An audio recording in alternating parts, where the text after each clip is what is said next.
دينتي أمانتزنا لاتم أرمتي قواكم ملستم دينتي أمانتزنا لاتم أرمتي نزرات استمزرين الرافة الشمار كفوني أكم جرتني كبجمتو تافي جالتمتو تشاينا لا ينتو أصلا جرجرة ترجمتن نجان كوت كون جرتن تسمعك كأو سنين جيتشون جالدا بقى جراتن بقى يون إقداني إقا كهرّا ويا سنبتا دا فيديو كنا رسمبرا هاجو برو جرام سنبرا هاجو مبيكو ويا سنبتاتي سنبتا هرّا كفنا ميتشاولي تودا كفنا تربي لما ورتجا كنملكم متى في التجارة كفنا تربي لما هرّا كيانا ميتشا تربي تودا ما تني جراني كوبا كيانتي كفنا كيا كوبا ميتشا تودا كنا ميتشا باية تكون دتابه garuu boru ejaanatti mijanneef har'a dirqama viidiyoo hojjechuun natti ta'echuudha gaafiiwwan viidiyoo darbirratti viidiyoo lamaat irratti gaafatamee ture isa san haga danda'ameen gaggabaabsitan isinii deebisan isiniin jedha akkasuma immoo ogeessa manaa yeroo baay'eetti qaxareetan yeroo lamatti qaxaree akka carraa ta'e har'allee naa dhufuu hin dandeenye har'a doon guyyaa sanbataatti siifan dhufa jedhee ture yuukalee sanaa bilbilee har'a immoo akka carraa ta'etti mijannee jechuudha abbaa maatiidhaadha. naannoo kana naannoo nan jiru kana kan ijaaraa jiruudha jechuudha naman itti aman waan ta'eef malee warroonni hojjetan guutanii jiran iddoo hojii isaanii tuyyuu dhaqeessaa wajji waraabuu wallaalle garuu kan naannoo kana ijaaraa jiran amma naannoo kanaatti dhalatuma naannoo kanaatti waan itti amanu kan isa eegee ogeessa manaa fuulduratti qabadee san isin dhufa ammaaf yaada koomentii keessanii isin deebisuun dhufe egaa ka viidiyoo kana laayik sheer gochuu hin dagatinaayi afura dadhabbiitiin an jiralleedha oggaan doongora tokkollee uume ejaaf qalbii keessa irraa na hambisa yeroo biraatti sitti deebiin hojjedha sababbiin isaa boru waan natti mijanneefan torbee lamaa darbee mana akkuma beektan mana bakka lama xolii gad deddeematan an biizii kanan ta'e kafanaayyuu kanatti na dadhabsiisee jira kafan torbee lamaa miijaa oolee arras immoo borus immoo waan natti hin tolleef dirqama har'a viidiyoo hojjechuu natti ta'e kanaafuyyuu egaa kara gaafii keessanii tan deema viidiyoolee isinittiin dheeressuun isiniin jechuu jaaladha. warroon dursaa warroonni koomentii gaggaarii na barreessanii gaafii na gaafatan guddaa isaa galatuma sababbiin isaa namni nama kabanyaan iyyuu gaafii kan nama gaafatu jedhee tan fudhadha ana akka ayyaantu asallaatitti akka nama kamiitu iyyuu miti nama kaanitti tariitti immoo waan biraatitti hiikkachuu danda'an immoo namni eeguma nama kabajuuf deebii konaa deebisa jedhee waan nama amanuuf gaafii nama gaafata jedhee tananii egaa akkuma argitan minxaafii gubbaarraan taa'etu jira baay'een dadhabee dhugaa dubbachuu fi ramadaana guyyaa achi biyya hojjennu biyya arabaa sanatti fakkaatee yoo arreechuudha. Hojii garuu hojii humnaa kan hojjechaa oola akka miichaa kanatti ulfaateen jiru kanaafan minxaafii akka kana bal'atu afadhee irra taa'ee jiran isiniin jechuu jaaladha. Egaa karuma gaafii hoggaan deebi'ee warroonni waa'ee qorqorroo gubbaarratti na gaafatanii jirtanii amma gabaabumatti gatiin qorqorroo meeqan jira mismaariin meeqan jira akkasuma itti qophaa'uu qabda wantoota kanniin kan gatiittiin jiru ani feerroo ofii kiyya kanan bitetu jira feerroo abbaa 10 jedhanitu jira feerroo abbaa 12 jedhanitu jira kanaafuyyuu warroonni fooqii ijaartan elli sheebbin akka fooqiitti ijaarama ijaa ta'eefuyyuu warroonni elli sheebbii ijaartan gaafii na gaafatan jirta waa'ee feerrootiif waa'ee qorqorroo akkasuma immoo gaafii bulukeetti mukaan ijaaruu moo filannoo laman qabaa mukaan ijaaruu moo bulukeettiidhaan ijaarutu iyyuu gaariidha namni jedhallee ni jira egaa kaayi iddoon murteessadha mukaadhaan ijaaruuf jechuudha fakkeenyaaf ani ofii kiyyaa kanan keessa jiru irratti dubbachuu danda'a ani kanan jiru Adaamaa biyya Ashawaatti muka miti manaan ijaarrattu miti haxirii haxirtee haxiriin isaa waggaa tokko Yuusuf hin taa'u jechuudha ani kiyya irratti kanan dadhabee waan argeefan dhugaa dubbachuuf yeroo jalqabaatiif mana viidiyoo irratti hojjedhe isaan gubbaa irratti yeroo jalqabaatiif haxirii waggaan qorqorroodhaan ijaaru mukaan inni ijaare jechuudha muka dhadhaabee mukaan ijaare waggaa hin guunne bitame bubbee gimbootatiin hin jigee jechuudha sababbiin isaa ashawaan mukaan qabatu ni nyaata waan ta'eef miti mana isin jechuuf akkuma information ittaan kana isinitti maafan kanaafuyyuu biyya kana mana hookan yoo bulukeetti illee dadhaban namni mana xiqqoo ijaarratu humni dadhabaa ta'e mana xiqqoo ijaarratu dhoqqee dhiichisee dhoqqeen iyyuu hin jiru kan dhoqqeen iyyuu hin jiru muka dhoqqee yoo argate dhoqqee dhaffaa ijaarrata jechuudha namni biyya kanaa warroonni waxaa jedhe magaalaan alatti waxaa jedhe malee mukaan ijaarrachuu hin danda'amu amma fakkeenyaaf iddoon ani itti dhaladheetti guddadhe asallaatti waggaa fudhan baay'inaan mukaan ijaara namni jechuudha arsii keessatti baay'inaan mukaan ijaaran garuu maal inni mukni akaallee jalnatti yeroo wayii ragab jechuun ni jira garuu carraa qaba manni mukaan ijaaran carraan inni qabu maal dhoggaa jettanii jala isaa mukuma san jala isaa qofforanii indagana asaadda sun ijaarin argee jechuudha. Kanaafiyyuu warroonni chaansii qabdan warroonni kara harsii jirtan akkasuma kara mukeen jiru biyya mukni mijataa ta'e biyyeedha murteessan isiniin jechuuf walumaa galatti mukaan ijaaru.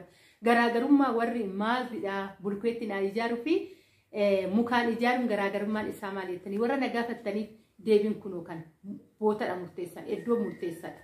Kanaafiyyuu iddoo Adaamaatti amma mukaan ijaaruun inuma hin danda'amne isiniin jedha.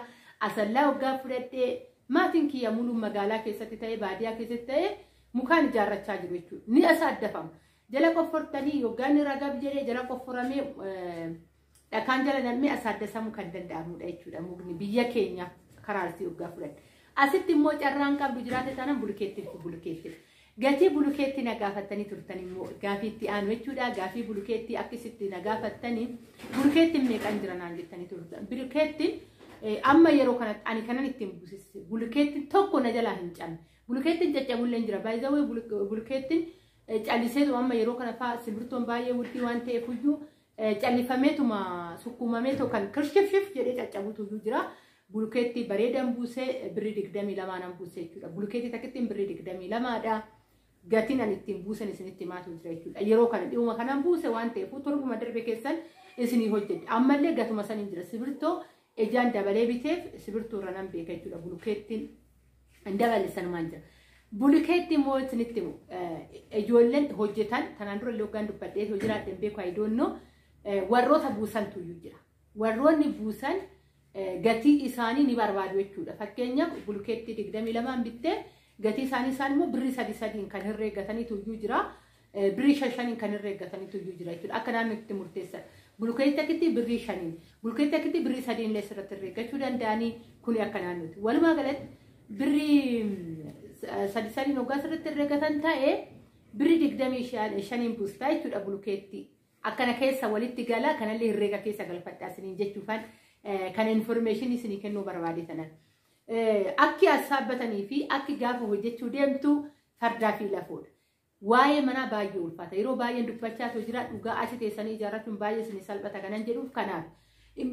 Bee immoo iyyuu deebisee naannoon tokko immoo laaletuma akkanumatti keessattuu daasporaadha minaamina hoggaa jiran birrii 5 bulkeetii takka irratti isin gaafachuu danda'u jechuudha. Kanaaf iyyuu hirreen isaa immoo birrii 5 fi birrii 2 birrii 6 birrii 7 27 buustanii jechuudha bulkeetii tokkicha. Kunis hin jira. Garuu as keessatti nama wajjin reekshinii uumuu namoota naannoo hawaasa naannoo san jira wajjin walii galuu akkasinirraa bu'ee birrii 3 akka buufattan jechuudha. Gaafa kanaan deemu baay'ee namarratti deema waan ta'eef bulkeetii akkitti birrii 27tti baasanii baay'ee namatti deema. Biyya ormaatti illee yoo ta'e taa'aniiti biti gaffidan.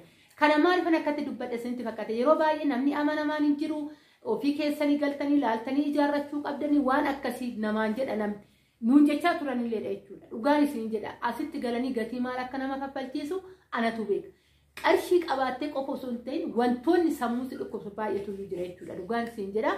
Kanaafiyyuu haga feetan gatii baastanii biyya ormaa keessanii osoo ijaarrattanii mana keessatti galtanii baay'ee isin salphata. Isallee immoo please mana seeraan ala ijaarsa seeraan alaatiin wal qabatee warroonni magaalaa kara zuuraa Finfinneetitti olii gadi socho'aa jirtan baay'ee of eeggannoo godhaadha.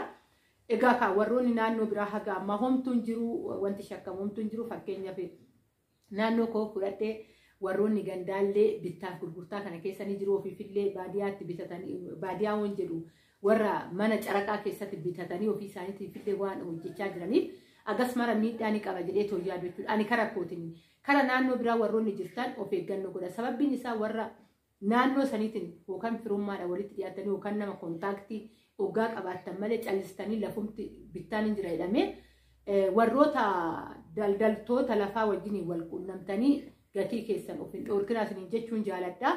Yeroo kana keessa seerana waa argadha jechuun baay'ee ulfaatadha. Argartan jechuudha miidiyaa gubbaarratti. Rabbi si rakkisee warroota firdii fuulduras nama hin dhaabin isiniin jechuun jaaladha. Haga danda'ameen naannoo murteessaa ta'etti siqaatii qarshii keessan of jalaa wanni hin godhinaa isiniin jechuun jaaladha. Egaa ka amma information ammas immoo waa'ee qorqorroo nagaafatanii jirtanii qorqorroon turee jira ol hin baanee gadi hin buunee 650 jira jechuudha. Qorqorroon luukii takkittiin jechuudha. Egaa kanaan jira herreeggattanii bira gahuu dandeessanii luukii 88 kan nagaafatanii jira luukii 70 kan nagaafatanii jira luukii takkittiin birrii 650 hoggaa bahe kuwwan hagam dhufa kan jedhu herreegdanii ni argattan jechuudha. Walumaa galatti anillee immoo herreegee isinitti himuu nan danda'a amma kana jechuudha. Kana fakkaata waa'ee mismaariin kan mukaan rukutamullee ta'ee kan baala kooffiyaan qorqorroodhaan rukutamullee ta'e ofii kiyyaafan bitee argee waan ta'eef birrii 100 jechuudha. 200 jechuudha. Sorry wanni kiiloon 200 jechuudha.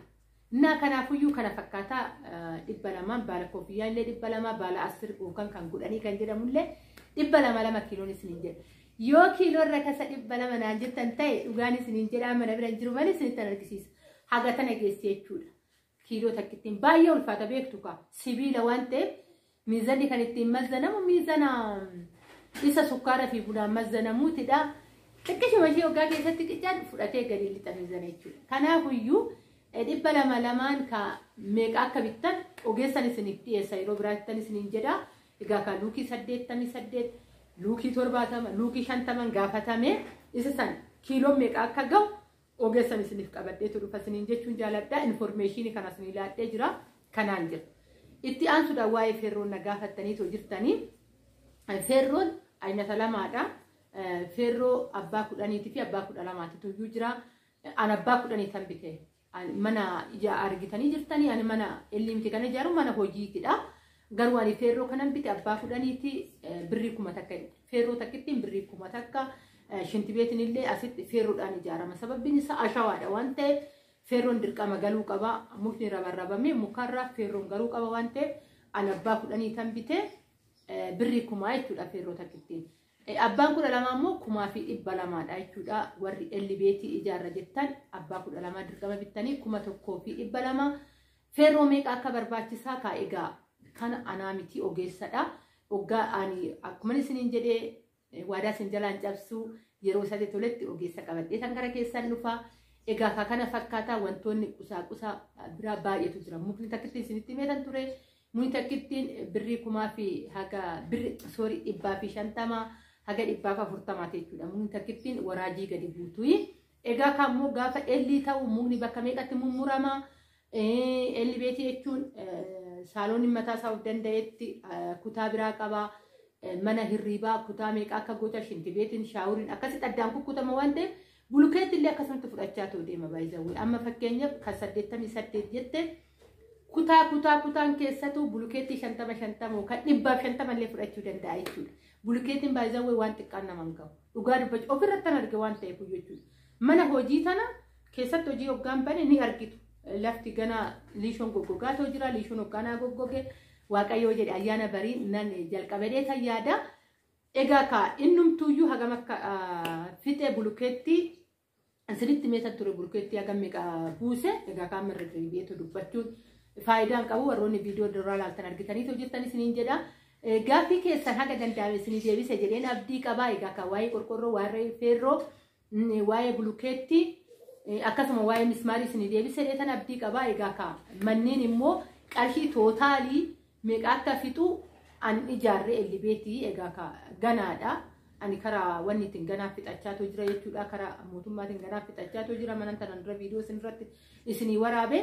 Isa san mana namootanitti galcha malee mana guddaa irratti ijaaruu hin danda'u jechuudha. Ammaa fi inni san gizee afaan guuttadhee kanan dubbadhe isarratti baasiin baase gaafa mana koo isa fuulduratti itti jiraadhaleetoo yaadu hoggaan ijaareen isinii deebisa jechuudha. Ammaaf immoo ogeessan isiniif qabadheetoo dhufa fuulduratti turtii gaarii naaf qabaadha. Viidiyoon kun isinitti tole sanaan laayik sheer gochuu hin dagatina. Warroota biraan geenye biraan naa gahayi. Kabajamtoota hordoftoota chaayinaal ayyaantoota sallaan yaada koo sirratti xumure ammallee yaada keenya nuuf hin deebine jettan ta'e nagaafachuu duubatti hin deebinaan isiniin jedha. Egaa ka afuura dadhabbii hin ta'etan viidiyoo kana waraabe ijaaf qalbii keessan irraa na hambisa. Ammallee karaa fuulduratti akkuma isiniin jedhe viidiyoowwan